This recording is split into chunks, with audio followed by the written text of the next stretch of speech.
Zaļš, visam. Jūs man vienkārši Aizrunājāt. Un tad tu noliks tiesības, tad tur neviena nerunās, jā? Tu klusiņā brauks līdz mūža galam. Mēs tiksim te cauri? Nu nē, mums ir fūre, tūlīt atsitīsimies. Secība kāda, griežoties pa kreisi, jā? Kādas darbības tu izpildi? Es paskatos spogulī, parādu pagriezienu un braucu. Bravo! Tu noliksi šo teoriju? Jā. Zajebis var just, tu reizi zini, kā tu kaut ko rubīju fišku, lai gan pusi no tā, ka tu iemācījies ir figiņi, bet pēc dirsi. Viens ir teorija un otrs ir dzīve, jā? Ja godīgi, man jau vajag, lai tu noliec to eksāmenu un visi, kā saka, kārtībā un balva ar augstiem procentiem kārto eksāmens, jā?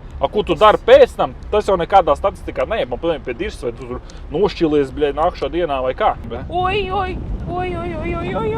Vai kas, es piebremzēšu arī tavā vietā. Jā. O šis ir jau Taisni? Brauc, jā, taisni, pohu. O šis ir jobans, šis ir debils krustojums.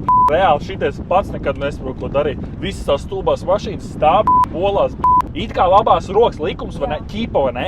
No otras puses, tur 3 pipels stāv, neko nedara, jā. Un ko tu man, braukt vai gaidīt?